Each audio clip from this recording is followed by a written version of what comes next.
Welcome back to another episode. In today's episode, I'm happy to show you what I came up with.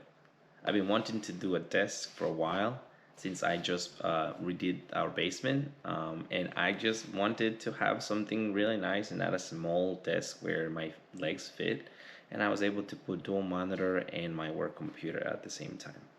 So if you want to watch how I did this massive desk with LED lights and enough space to put multiple computers and monitors, stick around, it's gonna be fun.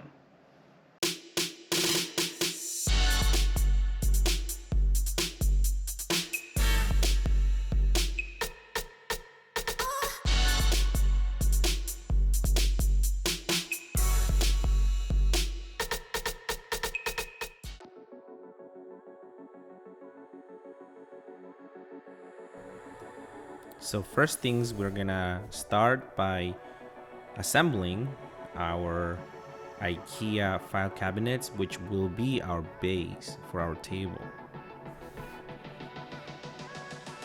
Now, I had a few difficulties with this since it was the first time I assembled this type of cabinets. I mean, I've assembled a lot of Ikea furniture, but this one was a little different, so I had to look at the manual. And obviously, as you all know, I have a family and my kids always try to interrupt. That's why I had to take a time lapse, and also not to bore you with the same stuff over and over.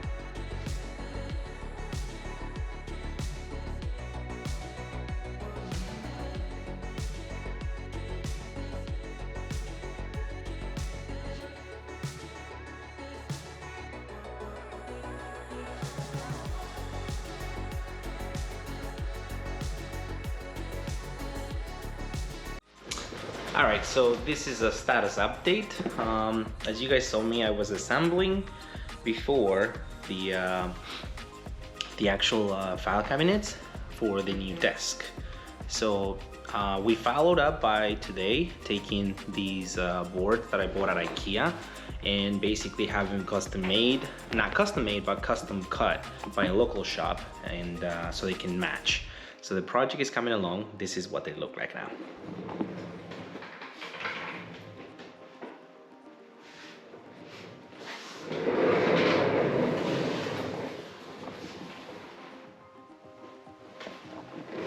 So without giving away too much, so you guys stay tuned, it's going to be a double top with spacing in between desk, and it's going to be lit by Glowy Industries Underglow.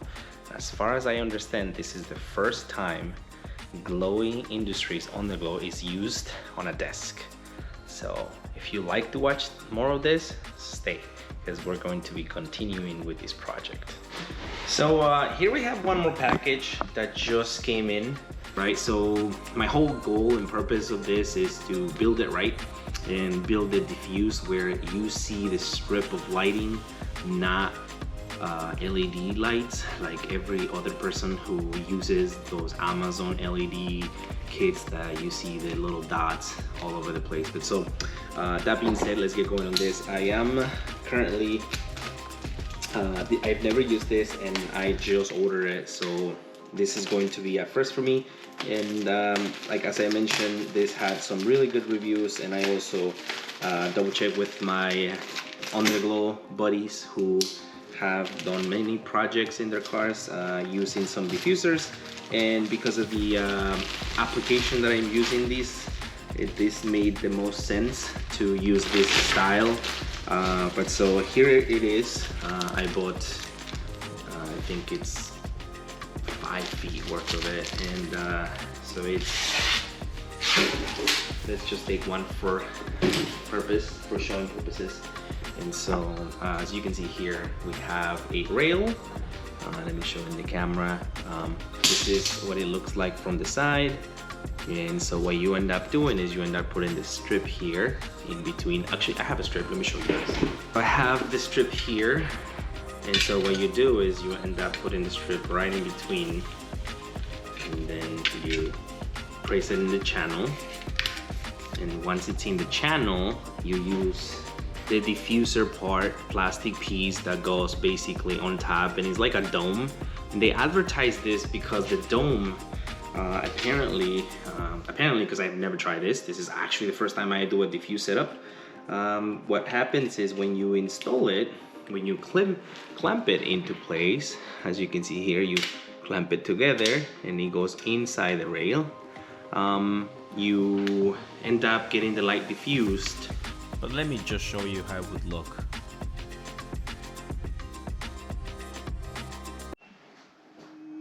Keep in mind that this is not the strips that I will be using. This is just an old one that I had found on my garage. And so here what we're doing is, I will explain a little bit what it is, but I am sealing the little film onto the board so that way there's no cuts, you know, when you have the wood exposed, so that way it looks more professional and it has a better look when I assemble it together. So if you're wondering, for this part I bought off of Amazon this, I believe it's called some vinyl that it's used for the siding. As you can see here, I have the custom cuts that I did, but so I don't want it to be exposed like that, so I ended up buying this vinyl that goes on the siding. And the best thing about this one is that this one comes with like pre-glued sides, I guess you can say. So as you can see on the inside, there's a little bit of glue. Now that glue, you're supposed to use iron and iron it against the board, but because it's too big, too bulky, I don't want to iron anything into it. So what I ended up doing was I got my heat gun and I'm heating it around it. But the best part I liked was that this material is not so solid that you can handle it and shape it. So what I ended up doing, I don't know if you guys can see it, but so I ended up not cutting, but rather folding the bottom part here and then just putting it, curving it around the edge of the table. And it does not look that bad. If you look at this, it looks really neat and it does stick to it, so which is what I like.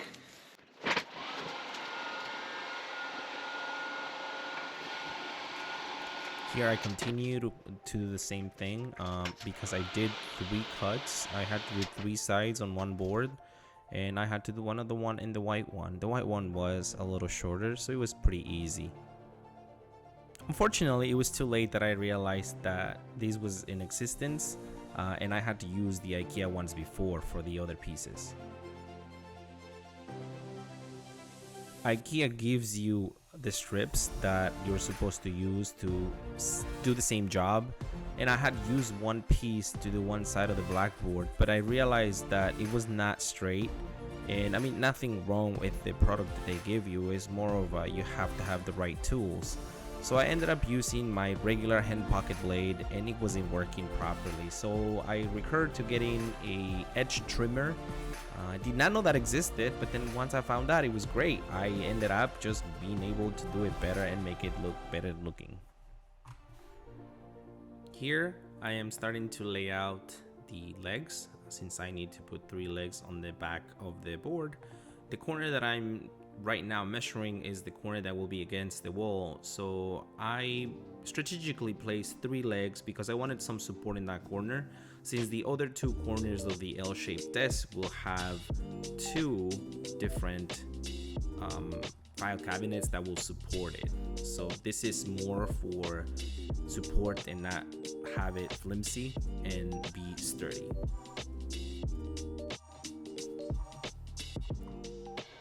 While I was laying out the legs, my mother-in-law, which always helps me with this type of projects, pointed out that I was not taking into consideration the actual cable hole that I was gonna make. So I already had bolted one of the legs into position, but then I soon realized that it was not gonna work out, and I did not want to make a hole too close to the corner, since I don't know what type of wood this is, but I think it's compacted wood and it may or may not crack the edges and end up just breaking apart. So I ended up remeasuring and repositioning the leg and moving it about 1.5 inches away from the corner, so I can drill a 2.5-inch hole in the corner for the cable escaping. You will see this in a little further footage.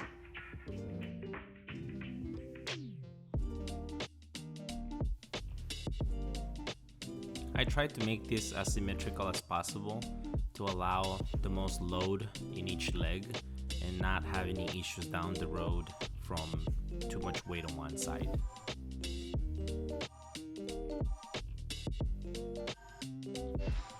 So I ended up getting these brackets, as you can see, because I didn't really trust these.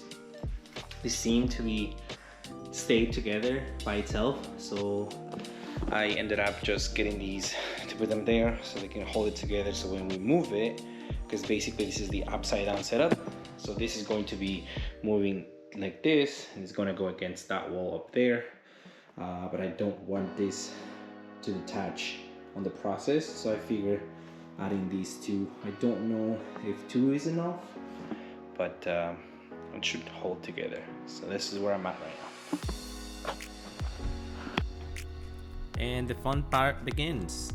But before we go on, I just wanted to clarify that I ended up using the 4 of them because I didn't really feel like it was gonna be enough 2 brackets. So with the 4 of them I was a little more confident that nothing was gonna happen. And as you can see in the following step, I'm starting to move the table into its original position, or what would be the position where it will stay forever.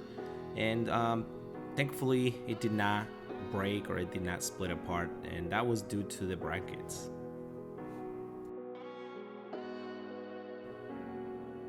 Now, looking at it backwards, I wish there was a bunch of legs or a bunch of wheels attached to the filing cabinets, because this part was very hard. While we were trying to turn it around, the little sticky parts, it came with 3 or 4 sticky legs, you can say, or like little footer circles that you had to put on the filing cabinet, and they were just not sticking. So when we were moving it around, it ended up coming apart, and I had to basically move it, like lift it and replace the little sticky legs back into the bottom of the filing cabinet. But thankfully, as you can see here, I am using the leveler, making sure everything is leveled and everything is working as intended. Following up, I started taking the drawers away because I wanted to attach the filing cabinets to the black board so it's not going to come off.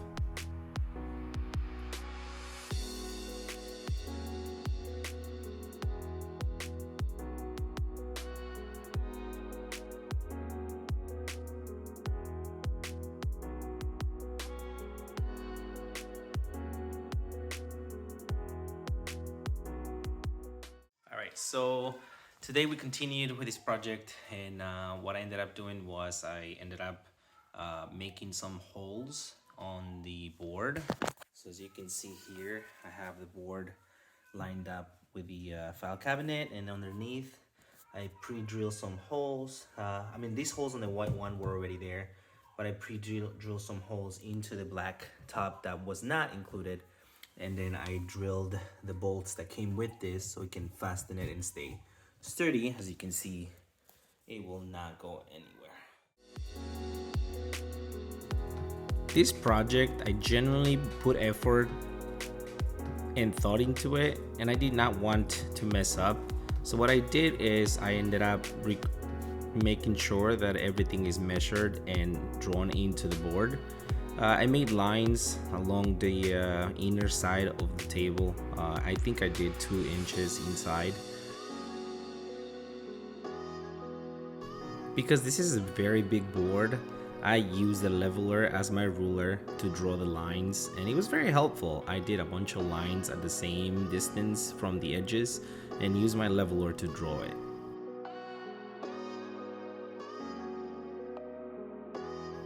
Since this was going to be the board that was going to stay under the whiteboard and basically nothing could be seen, I did not mind drawing into it and making lines. Had it been the top one, I probably would have used just some sort of tape that just marks it.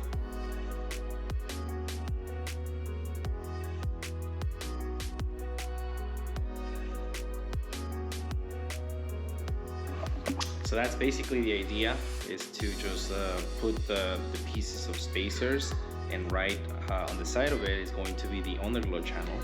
So now I have to finish another 5 sides. Let's go.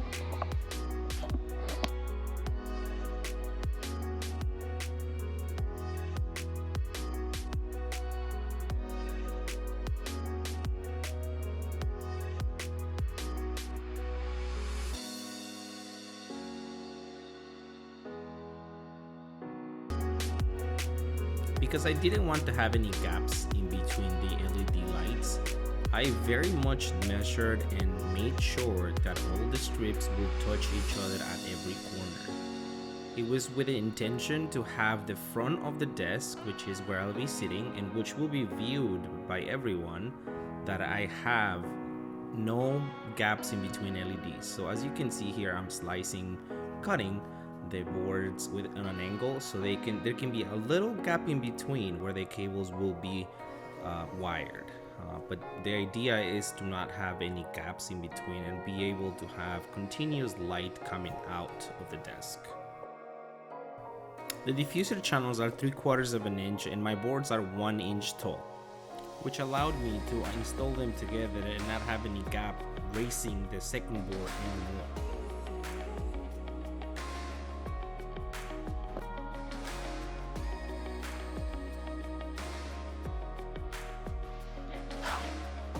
So I have decided to not diffuse the back, because if you think about it, when you're sitting and the back is basically lit, you don't really care if LEDs are showing or not. The only place I care about is the very side and this part right here. Every other part I really don't care. I mean, that part needs to be diffused, and diffused. The back side I really don't care, because if it's not diffused, then it's just, you know, it's gonna show a lot of light, but it's not gonna be, it doesn't matter if that has LEDs or not. So this is where the progress is. I should be doing it in a couple minutes. All right, so this is where I stopped today. Excuse the look, I've been cutting wood and stuff all day, but so, because I don't have the strips, I can't proceed. I don't want to really glue anything until I have the strips installed. But so this is what it looks like. I have, just for cutting purposes, I cut the I guess you can call it rails, and then I diffused it. I did it all around and just measured that there's almost no space in between. And then here I'm gonna add some black silicone in the corner so it doesn't see any LEDs. And then the back, of course, my phone died, so I'm just gonna continue with my phone right now. But so yeah, so as I mentioned before, I will not be diffusing that part over there, because I don't think it makes sense to diffuse it, since nobody's gonna be looking at it, since it's going to be against the wall, and then this side will be the same. The only diffuse part is going to be this side, and that side as well. So that way we can have a flawless, no LED shown desk. I'm super excited. This is going to look really amazing. It's long overdue for one of my desks with LED, and also my chair lights up, so I should be able to have all LEDs with my YouTube channel LED sign that I got from Mike Jin. Shout out to him for that, and shout out to Dana Garside again for hooking me up with this Underglow that is coming on the way. Should be coming in another week, so it's good because I only do this on the weekends. So next weekend hopefully is final install. I'm also waiting for the toggle switch. I'm also waiting for the power supply so I can wire and everything. So just so we can continue with this flow, I gotta show you guys how I'm planning on wiring. It should be a very straightforward. I don't foresee any issues. I already got the power supply, I already got the toggle switch, and I got the Underglow on the way. So I'm gonna be listing everything on the description. So if you guys want to follow up, it was from all over the place. I've gone to Home Depot, Amazon, Glowy Industries, Underglow, and Ikea. So the base of everything is Ikea. I got the planks, I got the file cabinets from Ikea, and then the desk itself top is from Ikea. But then we went ahead and got the black one, which is supposed to be, bar top. We also got it from Ikea, and I sourced it from somebody online, somebody nearby my house, and he actually cut it to size because I had to do 3 custom sizes, 3 custom cuts. So if you're watching up to this point, this is getting real, and I may have some pre-testing video going on in between, but the final product should be coming in soon. All right, so here we have our power supply cord. We have our power supply, and we have some Y connectors that I'm going to be attaching, so that way we can make the connection to this stuff. I usually use these type of things for the car, the Y connectors, the butt connectors that you heat shrink onto the cable, because it's weatherproof. In this case, I just wanted to utilize whatever I had instead of getting new things that may be more money spent. But so what I ended up doing was I installed these Y or Y connectors into the cables, which was the power supply. This power supply has a ground, neutral, and hot wires, which will be going to your outlet, and then you're gonna connect them to the main ports that I've identified on the power supply. Following up, I did the same thing with my cables and my relay, because I ended up doing a connection from the power supply to the relay, and finally to this toggle switch, which would allow the relay to continue powering the strips. This will allow me not to have any loss of power or any wasted power, and be able to run the full power of the Underglow at my own liking.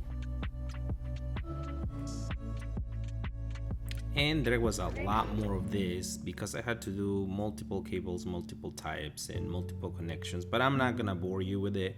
You'll just see a little pieces and we'll move on. In here we can see how I have the power supply already wired, getting a power, a ground, actually multiple powers and multiple grounds going to go onto the relay, and then the relay I'm preparing it to go to the toggle switch. Now this is a little complicated, but it's straightforward if you know what you're doing. So if you have any questions, just leave a comment on the box below and I'll happily go over it with you in a different video or contact you separately to answer any questions.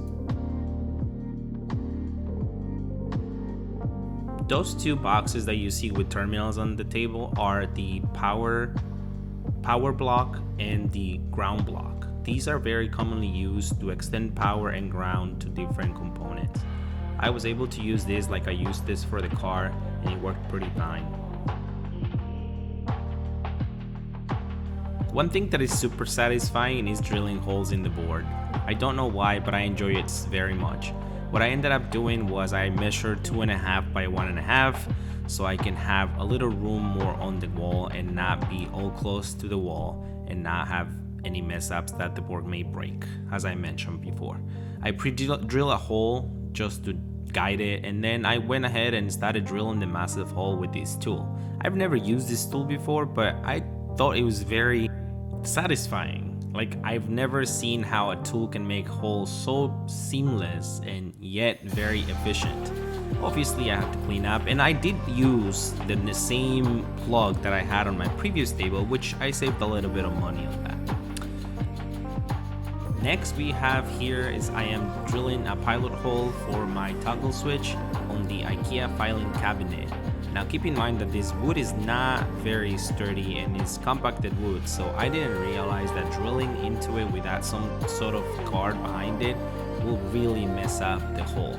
But it ended up working out because the hole, or actually the board itself, was a little thicker than my actual toggle switch, so I ended up using a Dremel to make it a little less thick and be able to put the washer behind it and make it tight. I did struggle a little bit. It was a little hard at first, but then with a little bit of help of the Dremel and the stone, I was able to just get it all right.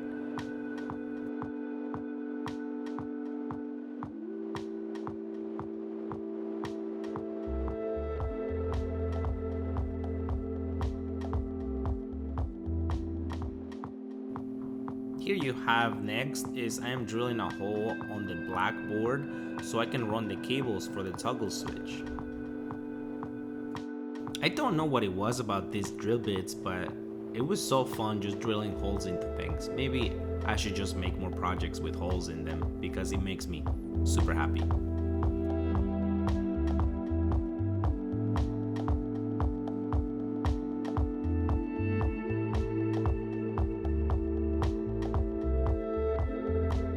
Previously, when I was wiring my power supply, I realized that it did not have any hanging bits, which I needed for me to basically bolt it onto the board. And I went online and found some on Amazon, and I was able to put these tiny little pieces so I can screw it onto the table. It made me so happy because now I don't have to have it hanging or with 3M tape, which would not be a good thing on the long run.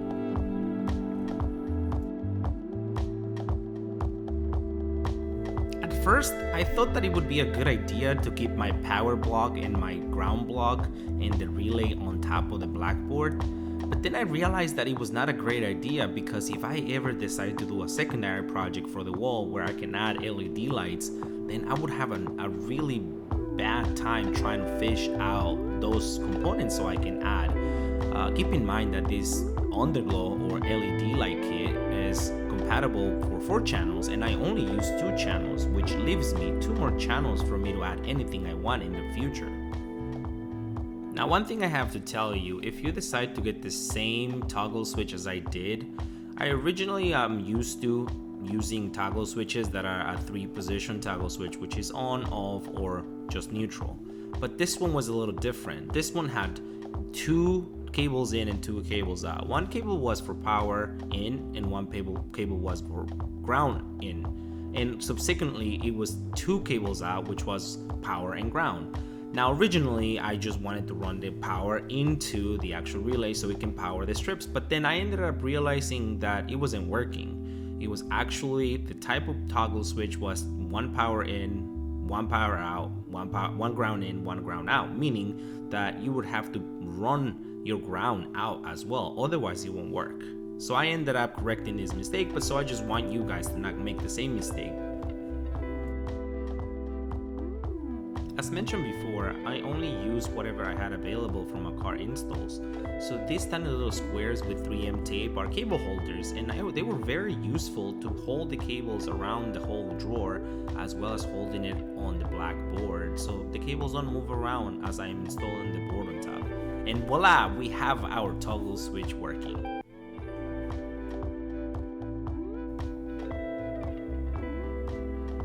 In here, I thought I was recording with voice, but I realized that I wasn't afterwards. But here we have the proof that I got my strips and they're working super fine. So let's get going on wiring our strips finally.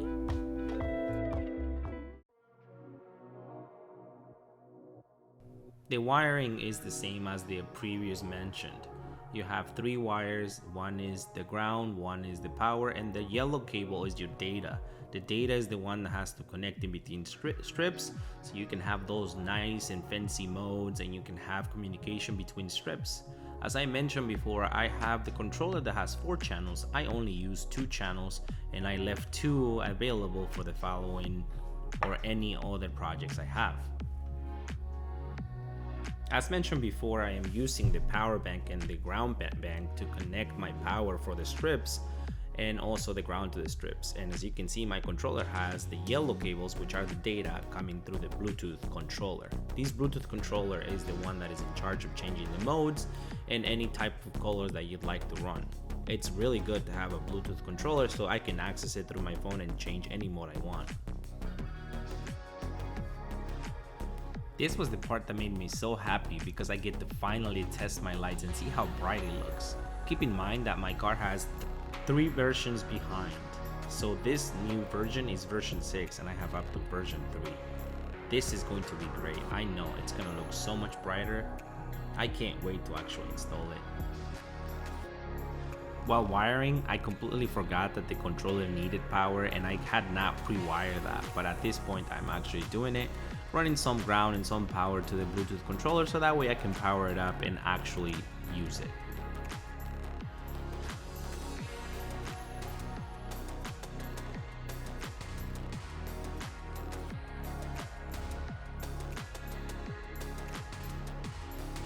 Finally, the moment of truth. Let's see how this looks. Whoa. I could not be any happier. These lights look so amazing and I haven't even diffused them yet. I did bump into an issue where I thought that the strips were not working, but then soon after I realized that the cables were backwards, so my connectors were actually backwards. These lights need to follow a pattern where you have arrows going to the same direction. But I fixed it pretty quickly. I clipped the cables and rewired them to work, and this is how it looks. I am so excited to finally finish it up. And let's get back to work. What I'm doing now is I'm putting the underglow on the diffuser channels and making sure that everything is well glued with the 3M tape, and make sure that everything is on its place so I can finally drill it down and keep it in one place.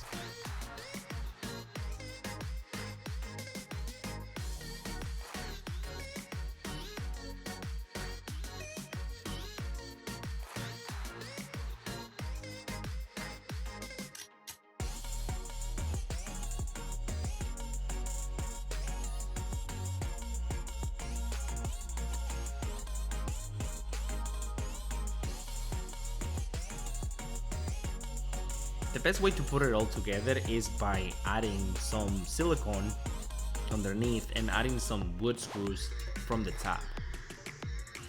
This actually worked really well because I pre-drilled some holes and inserted some of the screws into it, and it was flawless. I did end up using some screwdriver to tighten it because my kids were already sleeping and I did not want to wake them up. It would have been really bad if they woke up at 11 p.m. when I was working on this.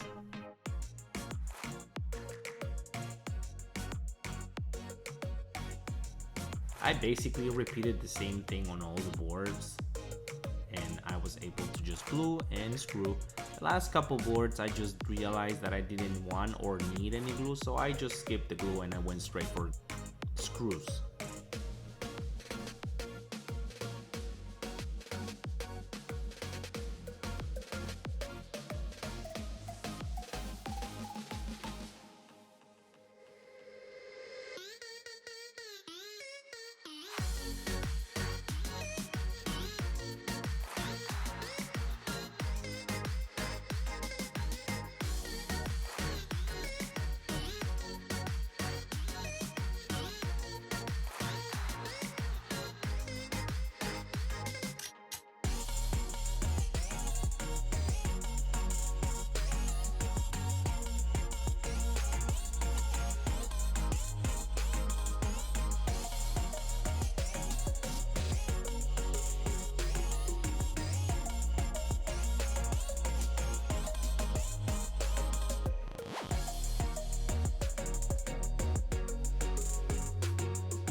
One thing I do have to say is that I tried at the Home Depot to pick the more straight boards that I could find, the 2x1s, but then some of them were really crooked and I hated it because I had to really put a lot of effort into drilling them into the board, and yet some of them were still not straight, so it ended up making a little bit of a warp, but I was able to manage.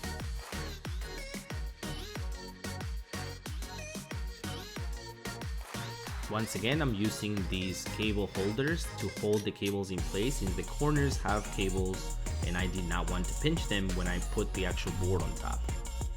Finally, this is a last test of how it would look on top, and this looks just amazing. I could not have pictured it better. The light is just so bright, it looks so good, so well diffused. You see no LEDs anywhere, which was the thing that I did not want to see, which made me super happy. I am so excited to start using this desk. It is so bright and so inviting. I am so happy with the end result. So this is officially the number 1 of 1 LED Glowy Industries desk. I don't think there's another one in existence. This is the brightest out there. I don't think there's anything less bright than this. If you know something that is brighter or a desk that is brighter than this, please leave in the comments a link or somewhere where I can see it, because I definitely would like to see if there's any brighter than this. I doubt there is. But anyways, let's get back to the build. Now this is basically the final stages. I'm trying to match the same hole that I made on the blackboard on the whiteboard. And obviously because I don't have any laser pointers and this tool is the first time I use, I ended up not having a very symmetrical hole, but it was pretty close to being the same spot. It's very, very minor, you can't really tell, but I was able to get the hole in there, and most importantly, I was able to use the same piece I was using in my previous desk to basically camouflage the hole.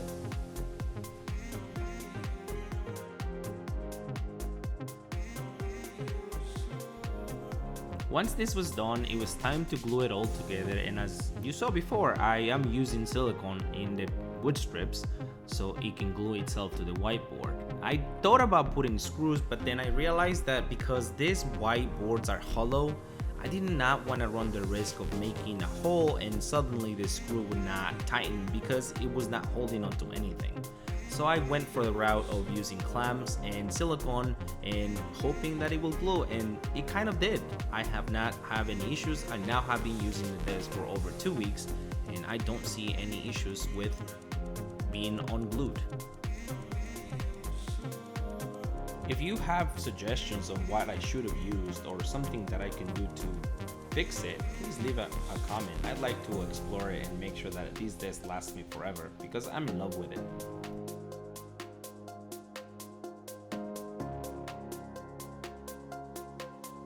Are you guys ready for the end result? Let's see what it looks like once it's all set up.